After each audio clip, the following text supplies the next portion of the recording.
Welcome to the session again, developing entrepreneurial mindset and personality for business success or dominance.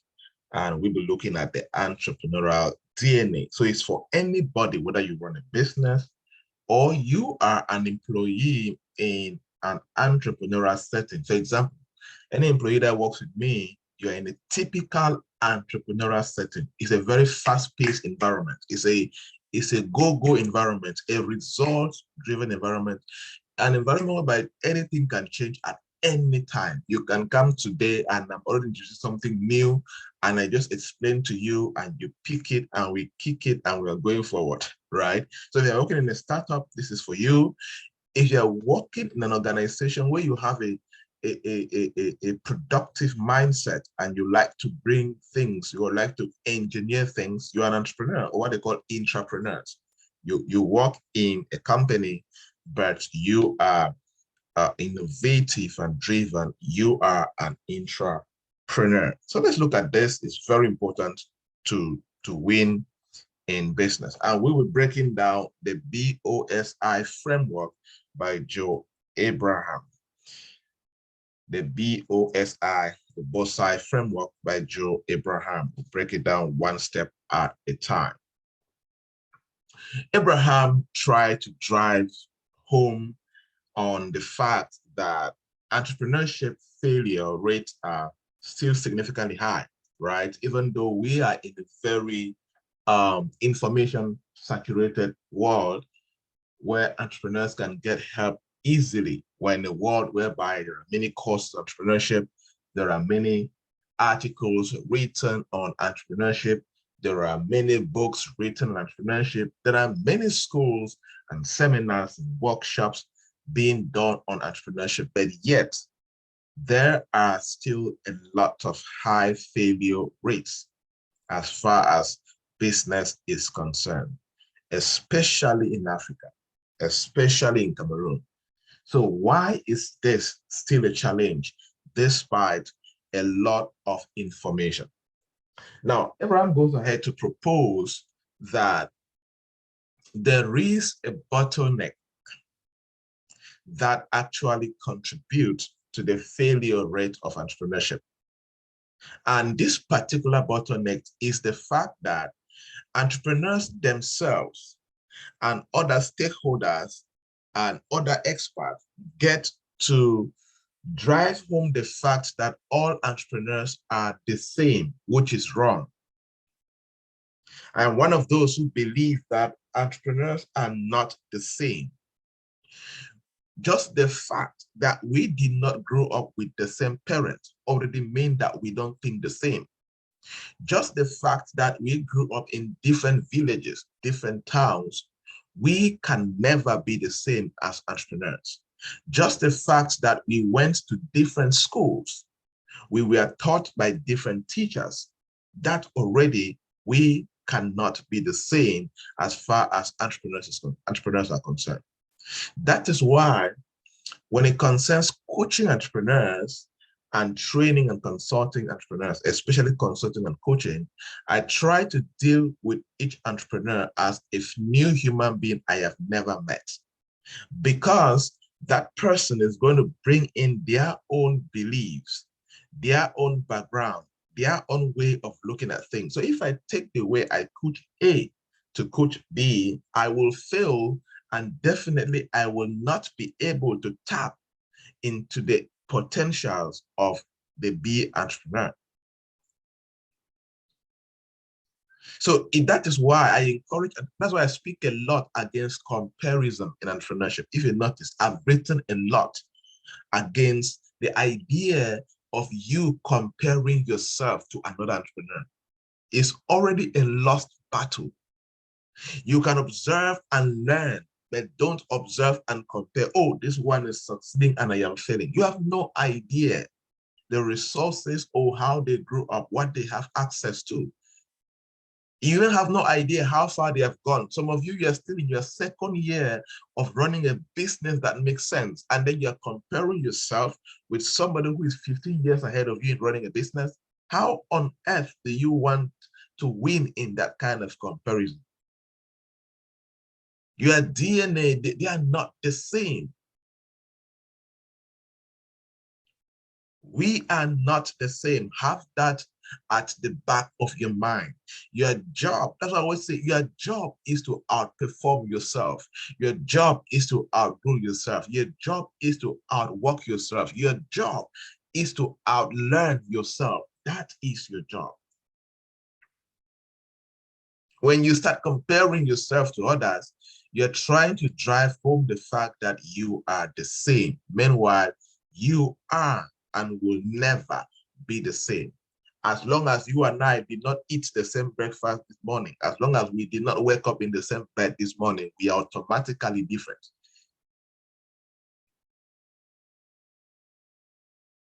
You get a point? If you are following, write in the chat box that I am super different. Write in the chat box, I am super, super different.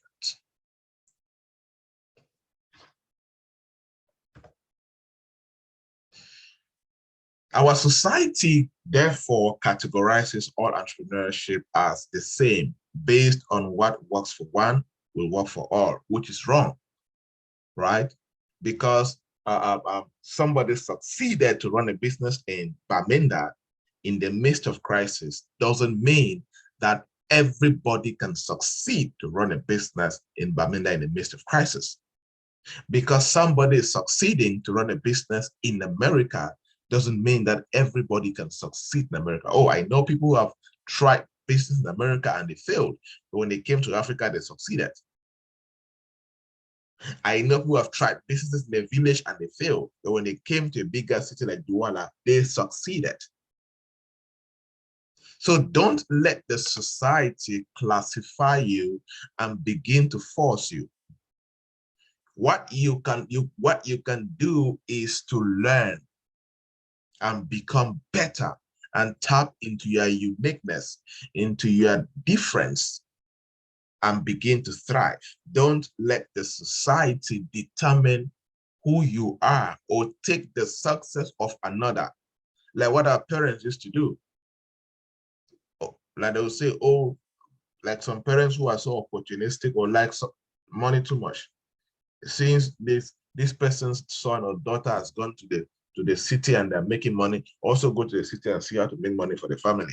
Who told you that he cannot make money in the village? Or who told you that, like that's why I hate this thing of people believing that they can only succeed in Europe and in America. I don't like that. I have little respect for somebody like that. Go there because you know. Don't go there because you're because others going to America and they're making it. Oh, there are guys who have failed in America. There are many Cameroonians who are strong in America. Same as there are some who are making it big there. Are you sure? Are you going to America because the society is condemning you to go to America because everyone else is in America? Or are you going there because that is your unique path to follow? So the problem, entrepreneurs are different, and therefore the one size fits all entrepreneurs doesn't work for all.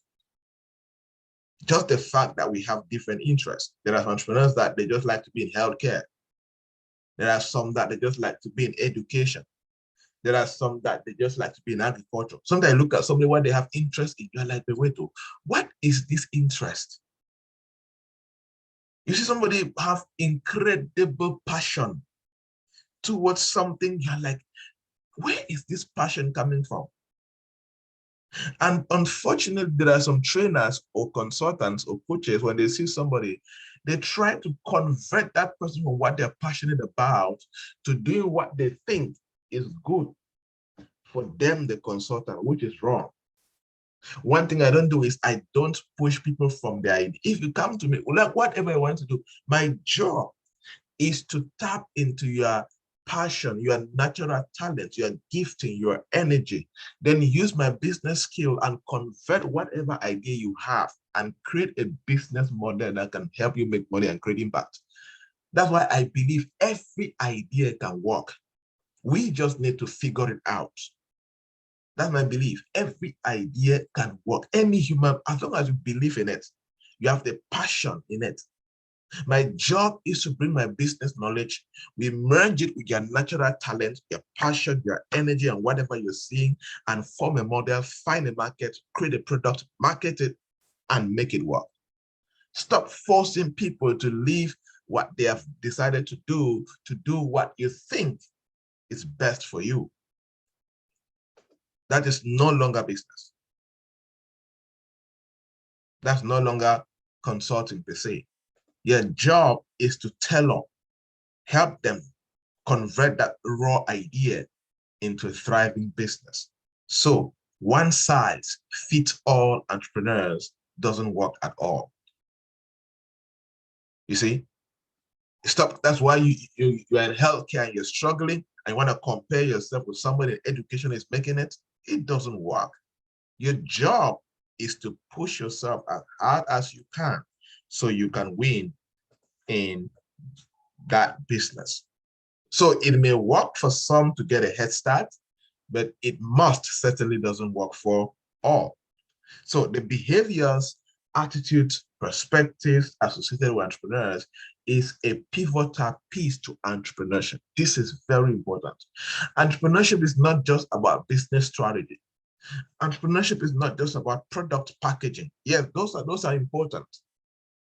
That's why a good entrepreneur embodies all of this.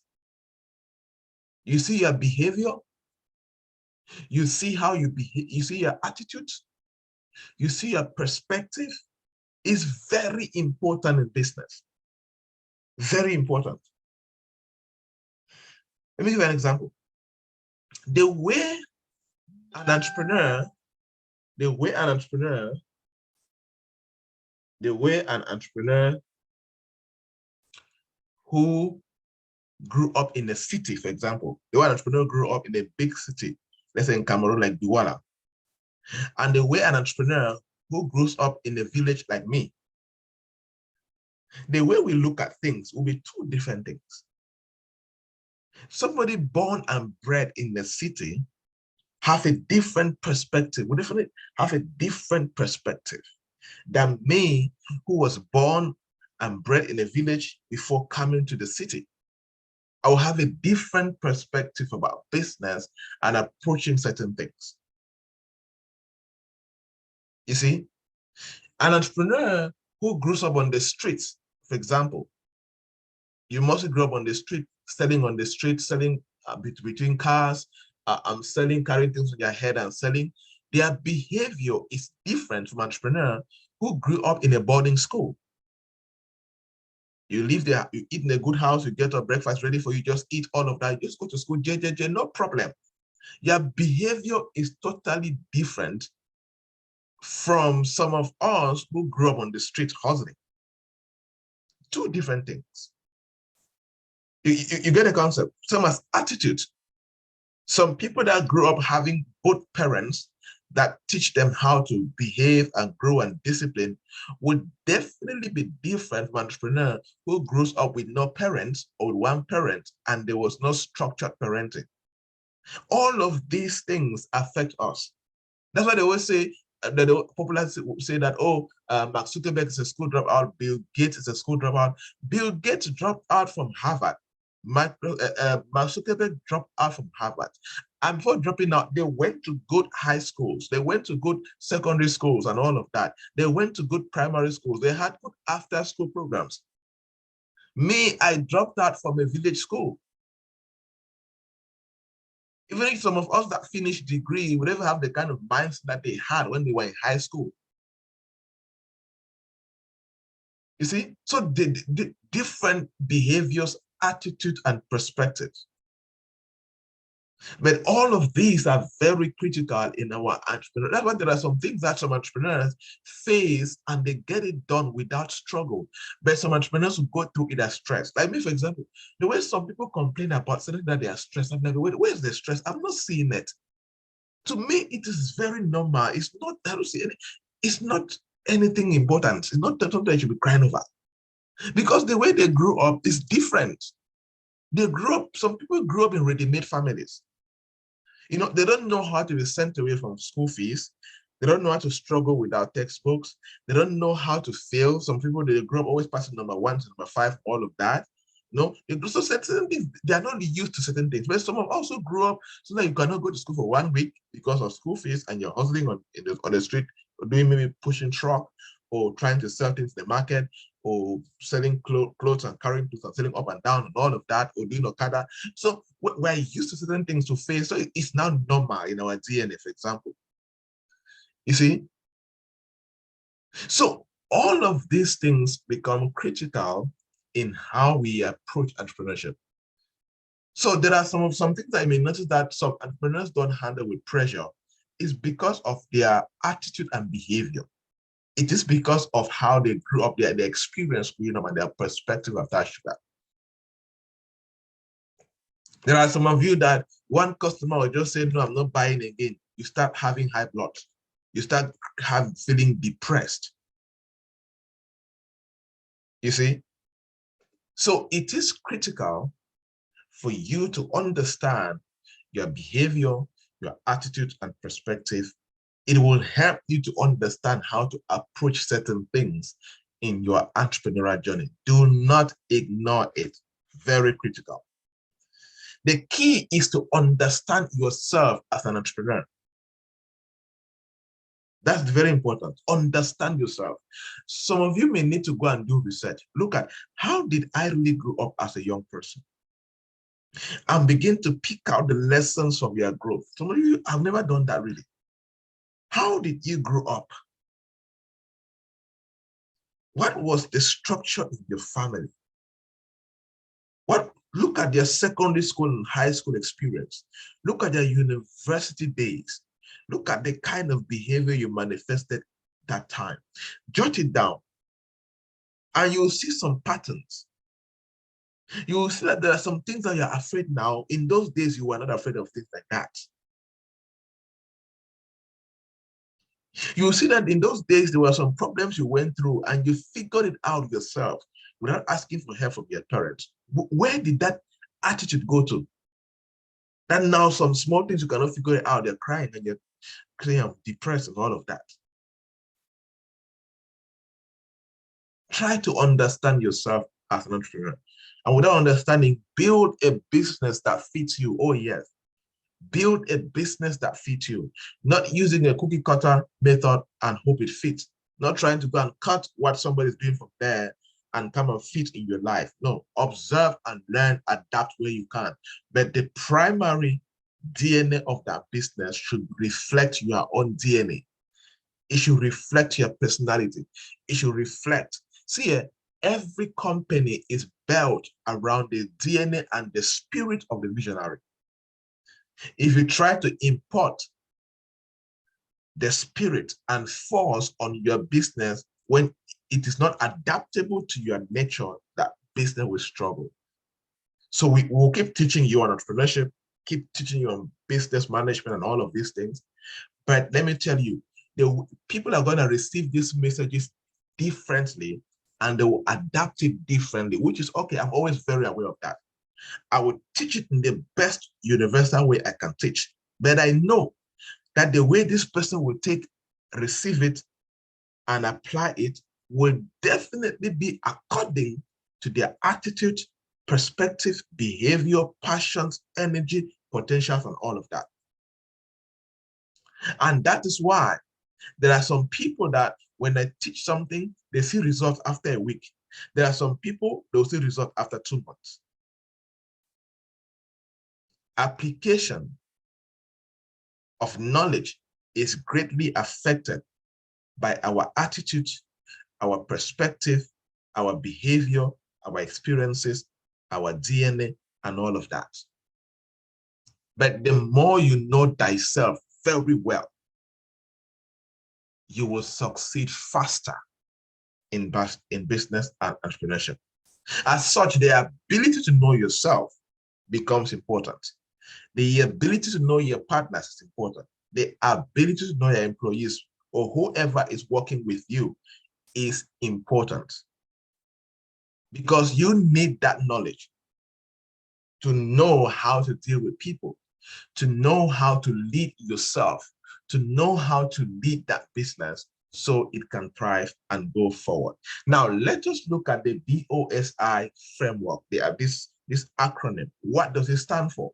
And as I begin to explain this framework, look at yourself carefully. Look at yourself. Where do you fall? Where do I fall? Which one fits me? Where do I need to start growing so I can become better? The B, the first letter B stands for builder. There are entrepreneurs who are builders. Builders can buy a business, can take over a business, or can partner in a business, or build a business, continue to grow that business and enhance it to a certain extent, then either sell it or repeat the process with a new company. These are people that they love to build stuff.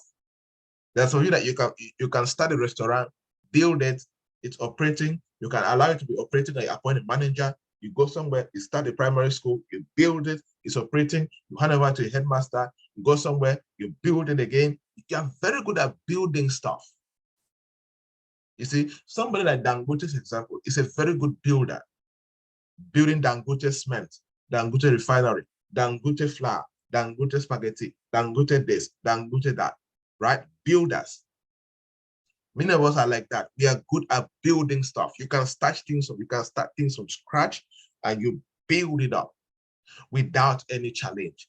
You have the tenacity to go through the pressure of building. Building is not for everybody. That's why there are people who start businesses and they give up on the way. The pressure of building is not for everybody. Some people are wired to build. They start from scratch, they grow it up, they build it. In a typical American setting, they sell it. Some, they repeat the process in a new company. They hand over the company to a new management. They just supervise, they just become like a chairman, there's a director, manager, and then they go and they're building something else. They just love to start and build. But of course, they pay attention to time. Just to start and build 4 successful companies can take you 15 to 20 years to do it right. I mean, successful, sustainable company recruiting tens and hundreds of people and being profitable. If you love to start and grow, you're a builder. Builders gain resources effortlessly. They quickly attract followers because of their energy to build. People can quickly believe in them. They quickly attract capital. People are always coming to them. Oh, I want to invest in you. I want to invest in you. You see, they just attract investments to them. They attract equipment, any important resource. They just start something, people rush to them. Oh, I want to support you with this. I want to support you with this. But the main thing here is you know how to start and to build. Builders are very structured in their approach. If you're a builder, you're very structured in your approach. And you like to take on hands-on controlling grip over your business. You like to be involved in the business. You don't sit and you do calls. You like to be there. Like if he's a contractor, he likes to be there molding the cement and all of that and placing the blocks as he wants to be involved, hands-on. Builders are hands-on. They are not armchair entrepreneurs. They don't sit in their offices and command. No, they are hands-on. They are in the game. They love, they enjoy the process of building it. They enjoy the process of dating their hands. And these people, they measure growth in absolute terms. Like they're like us, right? We don't measure your growth by the grammar that you talk, numbers. As I would like to say, it is numbers that build a business, not grammar. We measure growth in absolute terms. They have specific quantifiable KPIs. Like the month is ending, you're expecting profit. You know that, okay, April, we're making profit of 1 million and above. April, we're training 1,000 people, this or this. Very clear, builders have very clear KPIs. If you're somebody who likes, like May, the month of May is coming already, you already have KPIs set in all important areas of your business, you are a builder. You're a typical builder. Right? You track performance targets. You set targets for your team. You set targets for yourself. You see, you set targets for employees. You give the business a target. If you're a typical builder, you definitely have a KPI for your business for the whole year already. It's there. You already know that by December, I want to be making this number of profit. By November, we should be selling 2,000 pieces. By October, we have this number of clients. Clear KPIs. That's who a builder is. A builder also, they have pre-designed infrastructure goals. And that's what makes their businesses scalable and sustainable. Because they have these infrastructure goals in their mind and they make it to work. That's why this and this allowed them to apply themselves in multiple different projects because they have structures in place, they have systems in place, so they can use it and build different institutions. Now I see a builder in 10 years, 15 years, they have different businesses under their care that they're building and pushing forward. Builders have weaknesses. One major weakness of builders is their relationship management. They are very bad relationships. They tend to see human beings or employees as resources rather than human beings. When they look at you, they're thinking of how can you help me make more money, right? They don't really care how you feel. You see, they don't care how you feel. But the good news is about builders is this could be your original DNA. Then you can learn. You can learn what you don't like. Like if you know that you're not good with dealing with people, learn people management, learn employee engagement, learn how to love and care for people. You see, so that you move from seeing employees as machines, you stop seeing human beings as resources, but you see them as humans. You treat them as humans, right? That's why many builders have very bad human relationship with salespeople, with their employees. You see, they find it difficult to retain contact with many colleagues as they move on through life. You see, if a colleague resigns and go away, you are gone. They will never check on you again. You guys have separated already forever. They don't know whether you go and you die or you succeed is your problem. They don't care. You are gone. So they quickly just focus on who are available to work and they keep on going forward. That is their weakness. They are not very good with human relationship. So when you know your weakness, it's a place for you to improve.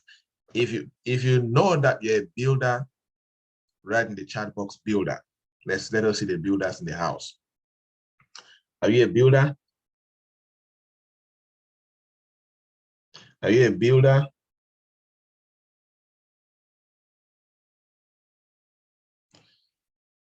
If you're a builder, indicate. Let us see the builders in the house.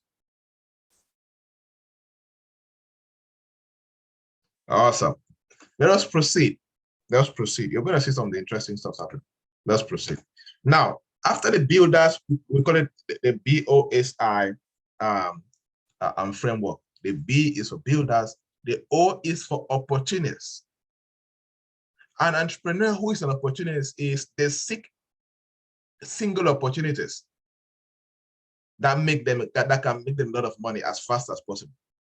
An opportunist, they look for any opportunity that can make them a lot of money as fast as possible. That's why you see people that love network marketing, people that love all these investment schemes here and there, they are typical opportunists. They move from one network marketing company to another, looking for opportunity that can help them make money. That's their entrepreneurial DNA, opportunist. Anywhere that they think there's money, they'll be there. If you organize an event and there's potential that they can come and make money from there, they will be there, la, la, la. You see, opportunist people, anywhere there's money to be made, they are present. That's what drives them, the opportunity in the situation. If that business has the potential of making money as fast as possible, they are there. Immediately that potential starts dying, they start dying. You see them moving away from the business gradually, the business starts. That's why the people start a business today, 2 years after they leave the business. They don't know how to stay, they don't know how to be patient. If the business was making money this season, next season is slowing down, They don't have the patience to wait so that the season for making money comes, or they don't have the patience to wait and implement strategy to acquire new people, new customers. They just move, they just abandon and look for the next opportunity to build a business, another business. You see, they do not remain to build a company. They want to make money quickly, take the cash, so they don't have time. They don't want to work again. They just want to make the money as fast as possible. And then these people, they like lifestyle. They like to enjoy too much. And that's why many of them end up very broke. Opportunists simply see business as a vehicle which will drive them to their final destination, which is wealth. You see? So they only see business as a vehicle. They are not really there because of passion. They're not there because of purpose. They're not there because they are willing to just contribute. They are just seeing it as, can this opportunity help me make more money? Okay, good, bam, they're there. In big businesses, if these guys are employees, you see, they are the ones that bring deals. They like to be salespeople. They like to bring company deals on a commission. Like they can be a real estate agent for a real estate company. They sell a house for 300 million and the company gives them 50 million bonus or commission. They like that kind of deals. They like to sell, they can sell vehicles, they can sell land, they can on behalf of people, they can sell things that can bring them quick cash. So they can make deals. If they're working in a company, they would like to be in the sales department where they can bring deals into the company. You see, so they're always jumping in between deals, hunting for the chance to make a big break. They like to bring in the big customers, the big clients who can bring money to the company, and then they start asking for a commission. That is their mindset. And these people are very good in business. I like this kind of people in the sales department. People that can see opportunity where the company can make money, run after it and bring the deals to the company. Every company that is going forward needs an opportunist. You see, and they are very optimistic. One of their strengths is that they are very optimistic. They always believe that there's going to be a sale. They always believe that, hey, I'll make a sale tomorrow. The way they consistently convince a customer, they are very optimistic that a sale is going to happen. So they are always looking at the future in terms of results. How much will I make? How many customers can I sell to? You see?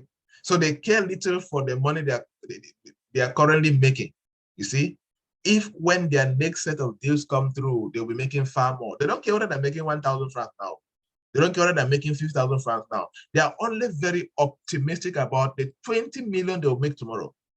If you hear the way network marketers talk, have you noticed? If you hear the way they talk, if you hear the way these guys who are promoting these investment schemes, the way they talk, they are always very optimistic about how much they will make in the next 1 year if you believe in the idea of the network marketing company. Have you noticed that? Yes. It is how they are built. It's how those people, that's why not everybody can ever be a network marketer. Because not all of us are opportunistic in nature. But no matter what you do, go up and calm down. That's why you see many of these people, when this one crashes, 2 weeks after, they're already promoting another one. Have you noticed? Yes. Because they are always looking for the next opportunity, the next deal. You see? No, you see, it's not even about bringing only 2 people. It's beyond that. It's just their belief that tomorrow they're going to be successful. Just that deep optimism that they have in them. Even they don't bring 2 people, they just believe that I will be damn successful through this deal, through this platform, and all of that. That is their powerful mentality. And this is a mentality that we need to build in our managers and in our salespeople in our companies. Let them have this opportunistic deal closing mentality. And always believe that this company will make $1 million tomorrow. This company will make 100 million someday. You, the entrepreneur, you need to have this mentality and believe That yes, although right now my startup can only make 10,000 francs a week, although right now my business can only make 100,000 francs a week, but I'm highly optimistic that in 2 years, in 10 years, we will be talking about 100 million francs in monthly profit. You see, they will generally find themselves making money from multiple streams of income. Oh yes. You see, they like to find many ways to make money. And opportunities, any opportunity to make cash which comes their way, they will jump into it. These people, they can abandon you on the way and go make money. Like I will go with somebody, let's say you're traveling to Yaoundé right now. The person reaches Edea and they call that person that, look, there's an opportunity right now back in Douala and Aqua. If you come back, you will make 500,000 francs. You make whatever they were going to do in Yaoundé will just stop. I'm sure you have friends like that. Money can control them. They just make a U-turn and they go and make the money first before anything else. You see, any opportunity to make cash which comes their way, they will jump on. So they need to be good multitaskers. An entrepreneur needs to have this trait. You need to be very good at spotting opportunities that can make money for the company. And you take immediate action, calculated immediate action, so you can bring more cash into the business. Opportunist weakness is they are very unstable. Very, very unstable. Very unstable. They are not stable at all. That's why if you notice many no marketers, some of them may be here, many of them don't really have sustainable income. They are undulating. Number one, first of all, is that their success depends on the success of the platform. That's why many of them, when a company crashes, many of them go to depression. But for us builders, we believe in building our stuff. We believe in building our own systems, one step at a time. We believe in taking 30 years to build something that will last a lifetime. That's my belief. That's why I don't invest in all of this stuff. As I always say, I trust only myself. I trust in investing only in myself. I don't trust in investing in a system I don't understand how it works. So I have minimal trust for that. So builders are very unstable because, opportunists, they are unstable because, what drives them is only opportunity. And their opportunities, they are linked to other people's platform. And when the platform have issues, they will automatically have issues.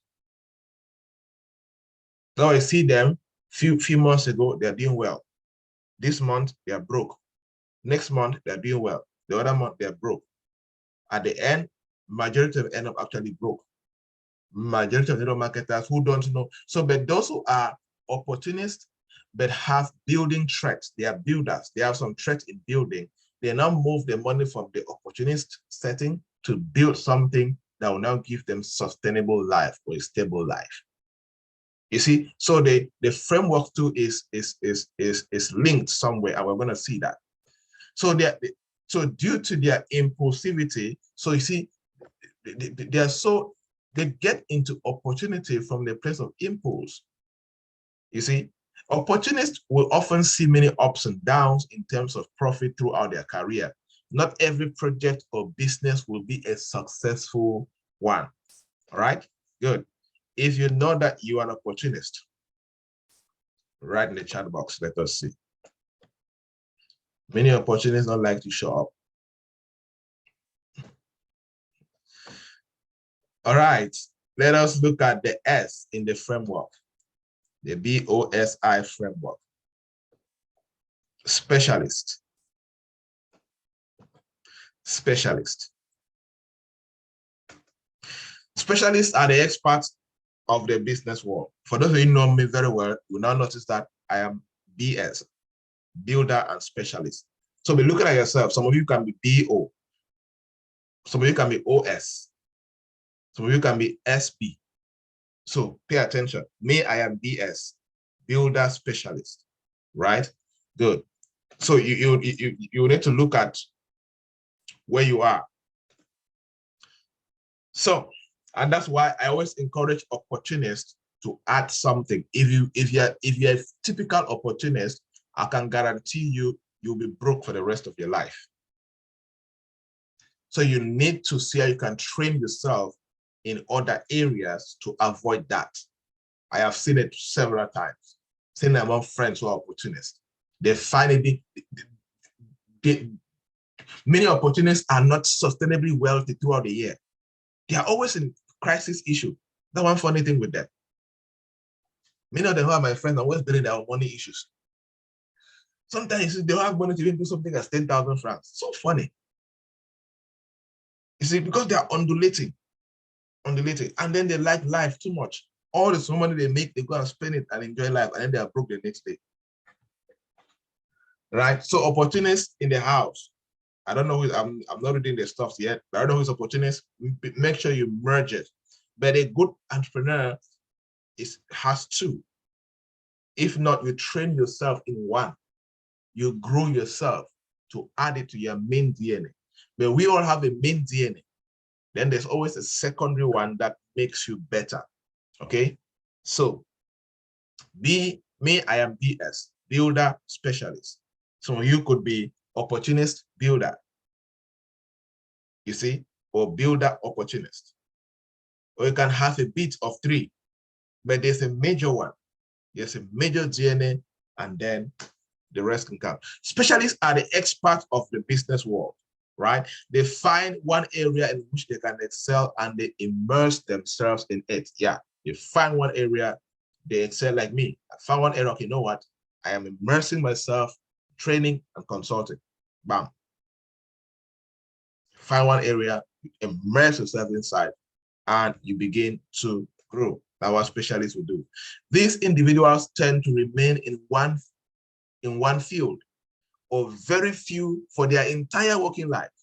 Yes, they get to remain in one field for their entire working life. I've been doing this for 12 years, right? The next 12 years I'll be doing it. At the age of 80, I will be doing it. I'll only improve the strategies, the techniques, the different platforms and all of that, but the overall stuff remain basically the same. You see? So I already know myself. I don't need to go and compare with whoever is doing what I'm making billions. I wouldn't be interested. I'm not moved by your billions that you're making. I already know what I'm going to do with my life. You see? They always provide strong service to their clients and consumers as they are experts and perfectionists in their field. So they provide the advice, the consulting, and the coaching, and all of that. They are incredibly analytical and methodical in what they do. Yes. Looking to develop their company in a very structured and safe manner. Yeah, very typical of us. Very structured and safe manner. You see, so you get to see that I come to consider that I do my best, that things are very structured. When I was reading these things, the first time I was reading, I was laughing. It's just like me typically, very structured. As I always say, I prefer to build my company in a way that we grow gradually. Every month we're doing our profit gradually. I don't want to make 100 million today and then I crash in 2 years. No, I'm not interested in that one. I prefer, let us take 20 years and clock 100 million than to take 2 years, clock 100 million and then die after 1 year. No, I'm not in that one. That's why investment schemes, all this don't move me. Go and just take money and put it in many places, and then they're crashing and you're crying and all of that. Some I just put my money there, not because I'm interested, but I want to just understand the system and see their own gaps and failures. You see, I'm with Cosdev Group, and I'm okay with us a few years ago making just 20,000 francs every month as profit. They will move from there to 100,000 francs. They will move from there to 500,000 francs. They will move to 1 million, we'll move to 2 million, we'll move to 5 million. I'm very okay with that. As long as it is structured, safe, and has a future that will last for 80 years to 100 years, I'm cool with that. But some people don't like that because it's not in their DNA. Some people like millions. That's why they take all their life savings and they go put in one funny stuff. If it works and they make millions, oh, beautiful life. If it doesn't work, it crashes, they cry, they get depressed, they get over it, and life continues. Some people are like that. This, however, may lead to a plateau in growth not far along the line, right? What does that mean? So it means that people like us get to reach the plateau of growth quickly, since we don't like to take on opportunities, because we are too analytical and too structured. Now, because I know this, I've now trained myself to develop risk-taking abilities. Because it is possible that, like, people like us, we can stay in one town like for 10 years and would open a new branch anywhere. So since I now know about myself, I've now trained myself to scale. I know how to expand. I know how to look at opportunities and pick at it. You get a point?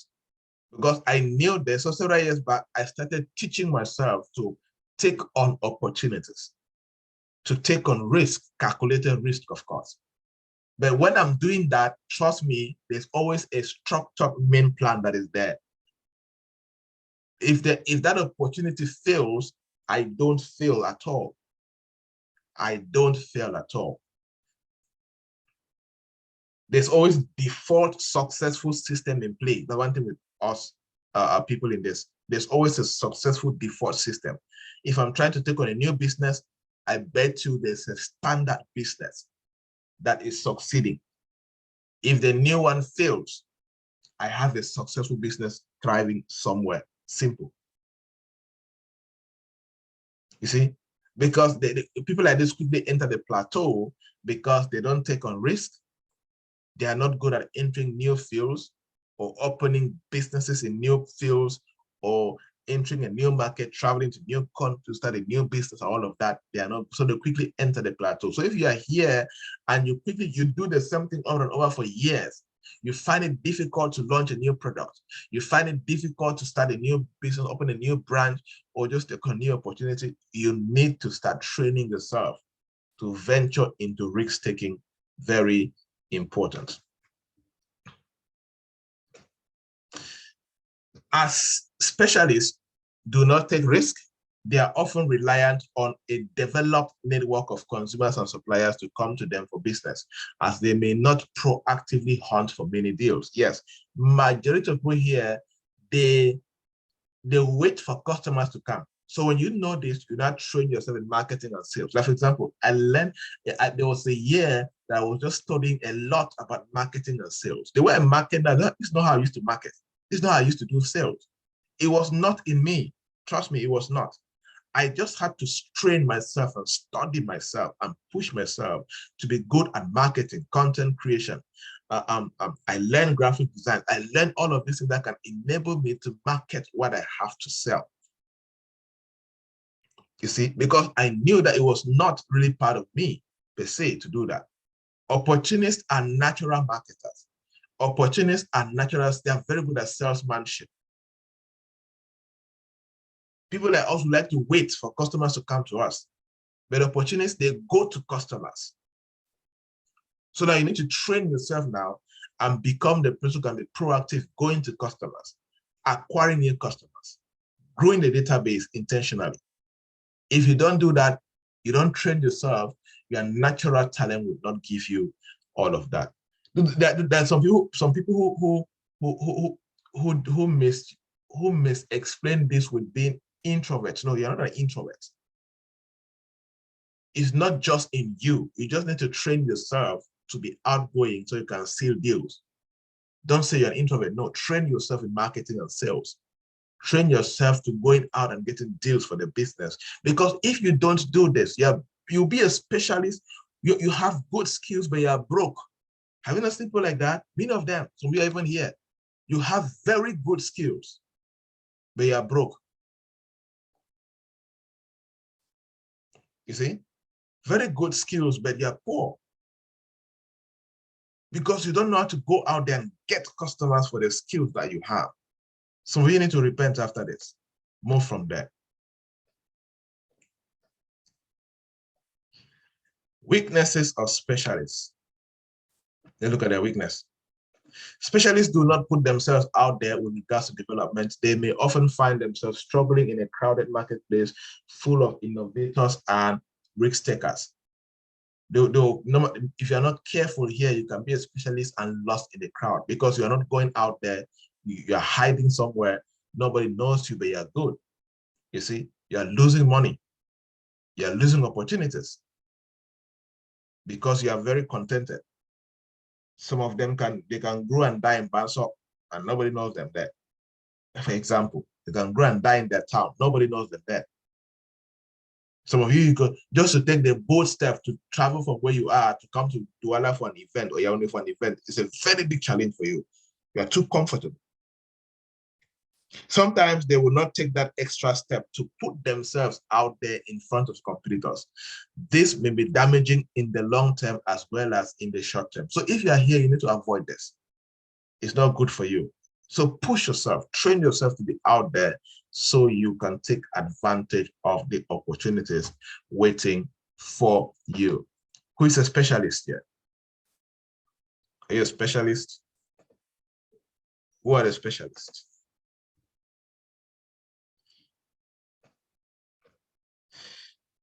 Next, the innovators. The innovators. These people, we can call them accidental entrepreneurs. They became entrepreneurs by accidents. Accidental entrepreneurs. This DNA makes up the accidental entrepreneurs of the business world. They were doing something different. They were making something which they were passionate about. And it just so happened that a business sprung up as a result. They became entrepreneurs by accident. Like, for example, let's say a lady is cooking something in the house, and then they just try to mix a few things, a few ingredients here and there, and then boom, they came out with one nice food that there's no standard recipe. And then they tested this nice. They give to other people, they tested this nice. And then she thought, oh, maybe since people like it, let me try it and sell. And then she tries to package it and begin to market it, and people start buying. You see, she was cooking food, oh, maybe for her boyfriend or for her husband or whoever. And then by accident, she just mixed up some things. And in most cases, some don't even remember the recipe. They have to go back and try to recalculate what they did and write it down. Because they were just in the mode of doing a few things and boom, something came out of it. And then they tested, it was nice. They gave their friend to test it or their family members and it was nice. And more people tested and it was nice. And they now say, maybe if I package and I promote it on Facebook or on my status, people will like it and they try it, people now give orders, and then boom, that's how they see themselves in business. When originally, they have never seen themselves, they've ever run a business before. You see, then you are an innovator, accidental entrepreneurs. This often comes as sometimes encouragement from peers. You see, maybe they do something, but you see, some of you are here like that. Some of your friends are like, but you see, you are good at this. Why are you not selling it? I'm sure some of you are here like that. You started selling the things that you do because your friends put pressure on you. They're like, wait, you are so good at this. Why are you not selling it? Why are you not making more of this to sell? You see, your friends pushing you to make a business from your ideas and your creations. Those are innovators. Your house is your lab. Your kitchen is your lab. Your bedroom is your lab. You don't have a formal office. You're always just creating stuff here and there. You're an innovator.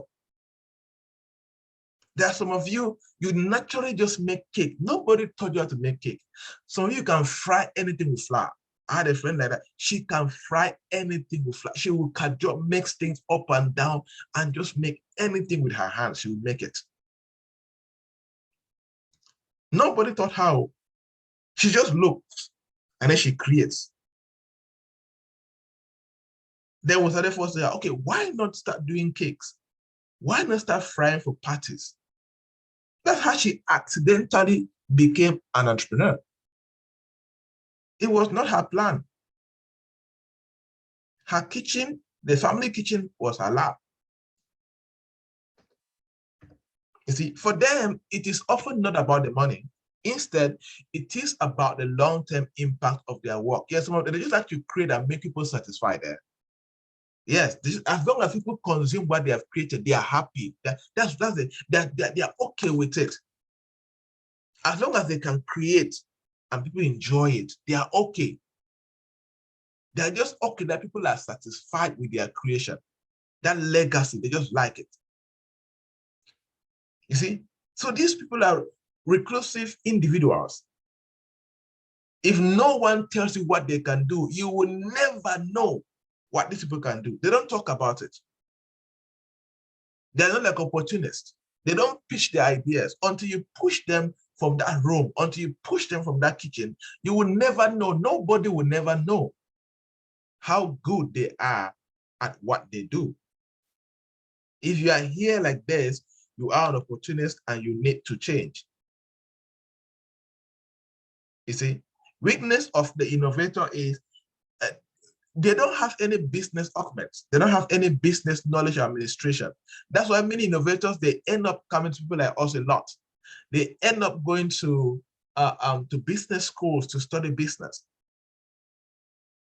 Like for example, when I pitched the mini MBA program, the mini MBA program is designed for people who have who found themselves in business, but don't have 1 year, 2 years to go through a business program. So we train you for 3 months to develop the best business skills and knowledge in 3 months, which can help you to be in business. So them who are innovators, you read history, you read physics, you read all these funny subjects. You have never gone through any structured business workshop or structured business program.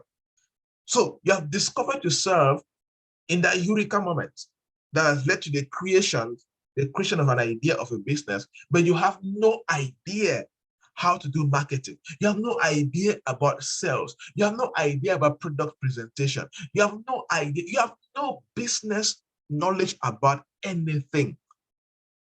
That's why they're running up on skelter and talking to experts, to specialists. They're talking to coaches and consultants, attending seminars here and there, because they want to develop that business acumen or that business knowledge that will enable them to be good at managing the day-to-day running of their business. So these are the four. Who are the innovators in the house? Innovators in the house. Show yourself.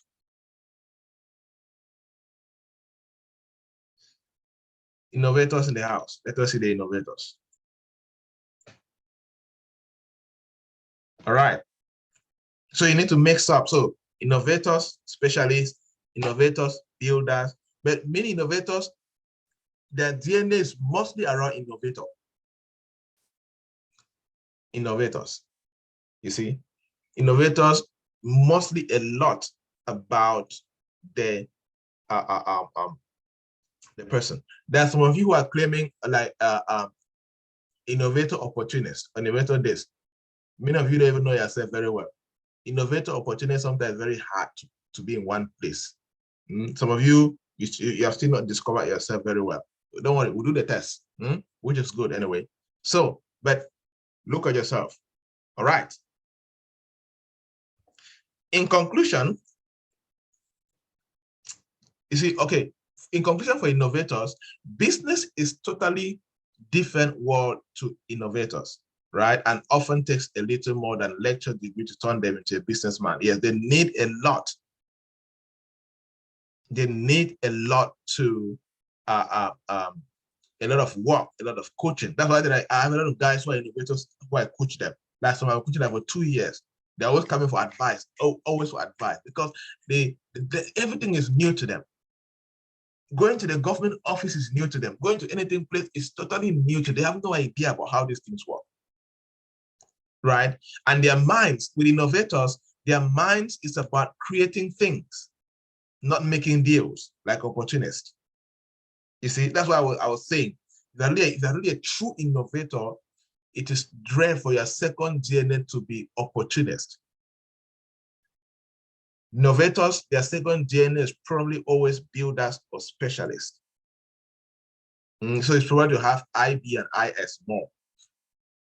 You see, so their mind is always about creating things, not making deals. That's why, good as an innovator, your assistant should be an opportunist or somebody who can make deals or make sales. Very important. Two innovators hardly run a successful business. An innovator needs an assistant who is either a builder or an opportunist. Very important. Every innovator needs a deal maker around them, somebody who can make deals. Very important for innovators. If not, you create beautiful things, but you're not making money from it because you cannot make deals. You struggle to make deals. Or you need to train yourself so hard. Read a lot about marketing. Read a lot about psychology. Read a lot about business development. Read a lot about how to close sales and make deals happen so that you can start making good use of the things that you create. But if you don't have the time to make deals, recruit a salesman, recruit a chief marketing officer, recruit a business development officer to make the deals for you while you focus on creating. Very important in business. So the conclusion is there can be a combination, as I said. Individuals are made up of not just one, but combinations of two, in rare cases, or more, or three of the different entrepreneurial DNA types. However, one type is predominant, which is called the primary DNA. One type is the predominant type. Like for me, specialist is very predominant. And when you grow, it can change. At the beginning, I was a typical builder. Like 2011, 12, and so on, I was a typical builder. Now the specialist has taken over. I am a typical specialist than a builder. And that's why I have a lot of good builders around me. I created and all of that, and then they run with it, they implement it, and they build it, and they make sure that the ideas and the products that I want to launch, they are very successful in the market. Now, in all of this, tell me, which one do you think? Choose one. Which is the major DNA right now? Tell me, from your analysis. Well, we're going to do the test. We're going to fill the test right now. But let us see if you know yourself well, or the test will reveal who you are to yourself right now. Choose one. Which is the main DNA right now? I'm nothing. Okay. Not with the one you have chosen, though. At the end, whether you know yourself or not. Choose your one major DNA. Okay. Now, we're going to take the test. Let us see something true. I'm sharing this now. I'm sharing the link in the chat box, so you can take the test. I will take in mine so that you see I'm taking it. So you're going to, thank God with Zoom, you can minimize it and you can open your browser and you can take the test.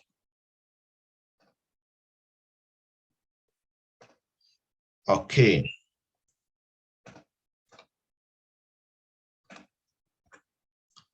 Check the chat box. There's a link in the chat box.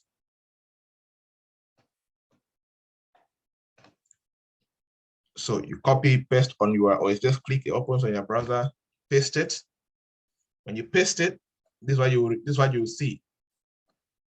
If you have this page, indicate that you have this page. If you're on this page, indicates. Just say I'm there. It's going to be very interesting. Okay, now here you're going to see the different roles, right? If you run a business with employees, you're going to choose the first one. If you're a startup founder or a co-founder with no employees, or just one employee or so, choose this one. If you're self-employed, not self-employed, like self-employed people like who are doing like graphic designs, like your skill relates to what you do. If you stop doing it, stop making money.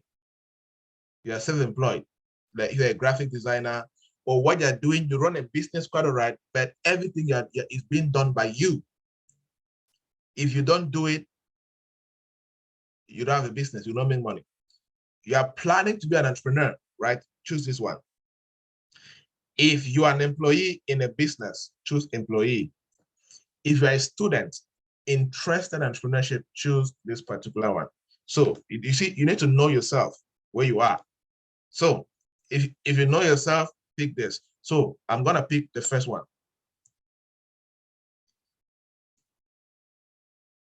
I'm gonna pick the first one and pick the one that you have picked, and then you'll see the instruction.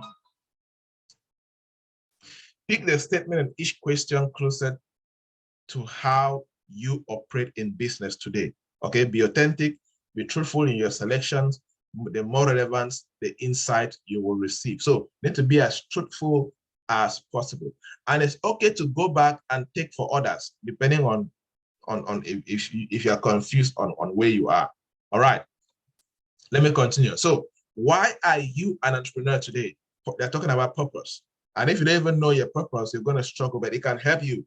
You see, A says, I started my business so I could be my own boss and earn a bigger income than an employer could pay me.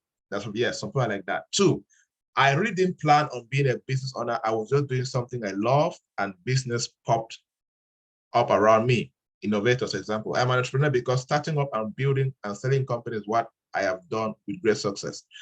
An opportunity came along to make a ton of money, and I couldn't pass up, for example, opportunities, right? So you need to carefully look at where you find yourself, and then you can pick up that. You see, good. Like me, for example, I didn't really plan to be an entrepreneur someday. I was set up to be a banker, and I was working towards that. I got my first job in a bank, in a microfinance, right? So something popped up. I choose that. Which best describe your business history? I have started up businesses in more than one industry. At least one of those business has broken past $5 million in revenue with me as a CEO. I have spent a majority of my career in the same industry because of my expertise in that industry. I have started up a business in more than one industry. Some did well and others did not. My life passion drove me to start this business, and I didn't have any significant business ownership history before coming into this. Typically, I am D, which best describe your business history. You see, so if you were doing business before, just read, you see where you find yourself. You pick up D. Who are you most like? Who are you most like? So these are examples of top entrepreneurs across the world. Sir Richard Branson, fly by the seat of your pants and willing to jump on anything that has a big upside potential. Like you see an opportunity that can grow to become a big business, you take it. Mark Lemonis, controlling industrials, big thinker with track record of having startup well-adopted brands. Einstein, a mad scientist who isn't about making money, but rather about changing the world. Bob the Builder, highly skilled at primary trade, well respected by their peers and considered an expert by customers. So me, I'll choose D. Some of you, if you're innovators, choose Einstein. If you're under the business owner, of course. So depending on where you are, just read and understand. Where do you spend most of your time? Prospecting and selling, providing primary products and service to customers, strategic issues and problem solving, product development, and R&D. And in some cases, you will notice that it cuts across, right? For example, so mostly strategic issues and sometimes product development, providing primary product service to customers, all of that. So since mine cuts across, when I'm doing problem solving, I'm solving for customers, I'm designing a product, solve a problem, all of that. So C is better for me. I choose C. Which of these best describe your business style? Are you creative? Are you coachable? Are you controlling? Are you collaborative? You see, do you create more? Do you coach, right? And can somebody coach you? Do you control a lot? Are you collaborative? You see, so here also you see that collaboration and coaching and creativity can almost go for a lot for this, even controlling. So all of these I can divide them like maybe 50% under coachable and then 25% this under the other areas, because they're very important, the kind of business that I do. When it comes to sales, I prefer that most of it comes from referrals, that most of it comes from a sales team employed by me. I am not sure sales is like a foreign language to me who don't like sales at all. That most of it comes from automated marketing and sales systems. Me, I prefer three. I like it. I like sales team. I like to have a sales team in play. People are doing the sales and marketing. And of course, I also do the sales and marketing also. But I like also to use automated system like social media and all of that. It's very important. And most of it comes from referrals. Okay. So apart, if they would have put maybe the entrepreneur and the team, I would have preferred that, because I am still actively involved in marketing. Okay. But there's a way that some CEOs grow, and then they outgrow sales and marketing, and they only have a chief marketing officer or chief sales officer. Okay. Let me take this. Number 7, which statement best describes you? If I had the choice, I would give up any potential fame and income just to have my product and service help others. Yes, you prefer that, you're not in business so that you can become famous and all of that. You prefer to have impact on people. You want your product to help more people. I prefer designing my own business models over the ones created by someone else. If someone brings me a high income payout opportunity, my first instinct is to jump on board. I am quite analytical when it comes to making decisions. For me, B is a typical, I love to design my own business models over the ones created by other people, right? And of course, I'm very analytical in making decisions, but one of these must come first. Okay, so I do a lot of creation for our own business. And of course, I prefer to sometimes give a lot of my products out for free so that I can help people more than then maybe you must pay before that happens. All right. Choose this. Number 8, when it comes to financing my business, I use my personal savings or debt financing. I have looked to land investors, but have struggled to get people write checks. Like you try to get investors, but they're not giving you money. I don't really know what to do to finance a business. You're totally lost. You don't know how to get money. You don't have your own savings, all of that. I use a combination of debt, equity financing, and have very little trouble raising money. That means you take loans to finance your business, and you also take equity. Somebody gives you money, and they own part of your company. Give them 5%, 10% of your company. So me, for example, my business is personal finance. First, I am still to really start landing investors who can grow their business. But if I had my way, I would just bootstrap and grow the business, but bootstrap is going to take me long to grow that particular business, for example. Now, this is what I'm currently doing, but someday I'm going to come here. You don't build a great company alone. You will need to get heavy investors, equity investors to pump the business to go forward. Okay, good. So for now, I am here. My ideal day would be spent in the role of CEO, raising capital, handling investor relations, working with my executive team, dealing with any complex legal matters, building corporate strategy, and ensuring it is executed flawlessly across all business units. B, making money in my pajamas, sitting on the beach, sipping Mai Tai or wine or juice, knowing that my hard work for the past few years has paid off big time. These are people like maybe they work and then they go and they sell the company millions, they make their millions, and they go in the beach and enjoy life. C, working with happy clients who enjoy products and services we deliver to them. D, doing product development and creative work, knowing that someone trustworthy is running my company for me. I love this. D is me. I focus on product development, strategy, creative work, while the team handles the business. I focus on looking for more opportunities and all of that. The team handles the business part of it. Of course, I also love people to enjoy. That's why I said, people are going to cut across, because when you take this, of course, the test is going to know that, okay, if you can take D, it means you like C. The test is very sensitive to know some of these things. So take the one that you think is primary. When it comes to full-time employees, having a big staff doesn't bother me. I thrive on managing a large infrastructure like technology and all of that. Being a manager kills my creativity, so I would love for someone else to run my company for me. I prefer a small administrative staff that handles the lower payout, mundane activities of the business.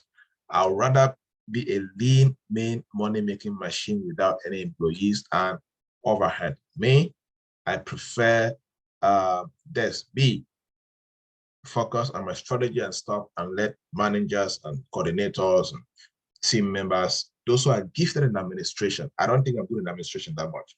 So I prefer to be somewhere else, strategy and all of that, and let those who are gifted in administration to handle this. Right, so that is it. You now put your email address and they will send you a password. You do this and you submit it. Excuse me, Doc. Yes.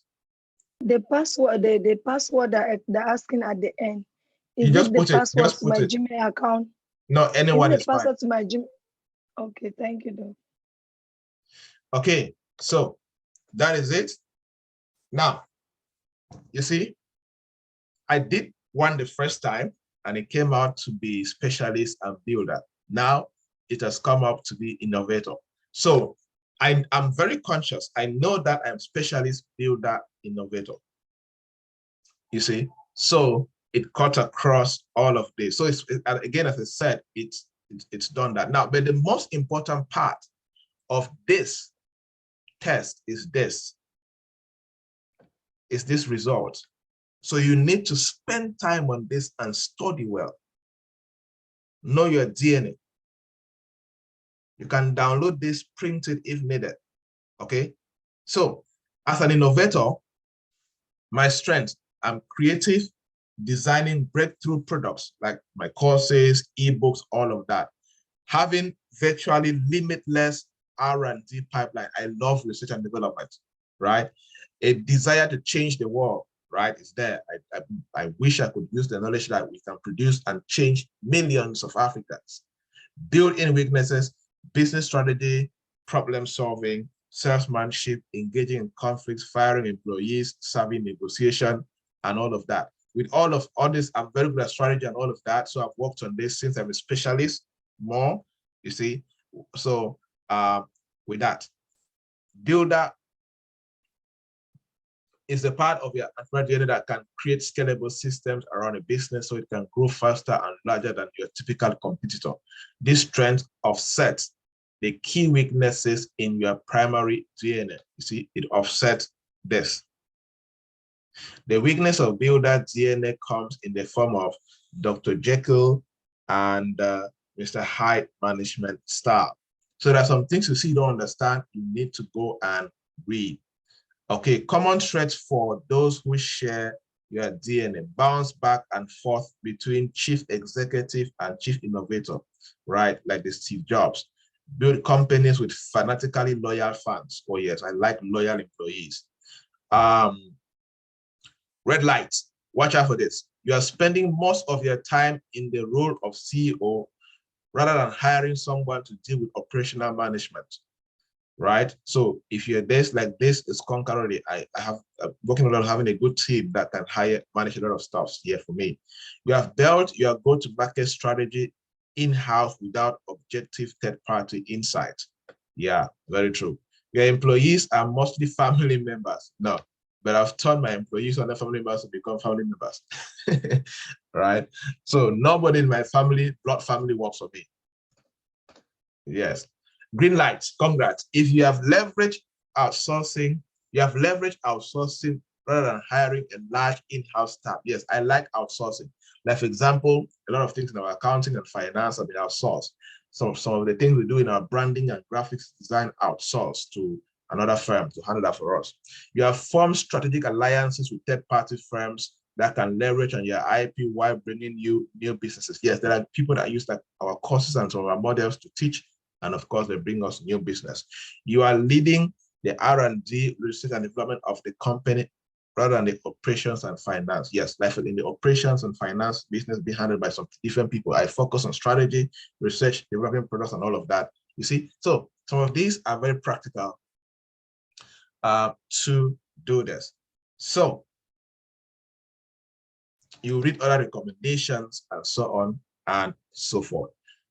All right, so this is for you to know yourself better, open your minds to certain things, push you harder, and you will discover yourself and, of course, become a better entrepreneur. Let's do questions and we'll round up today's sessions. You can do the test over and over to get the best of yourself so you can use that knowledge of yourself, understand your DNA, and build a thriving business and career that you enjoy and, of course, feel fulfilled.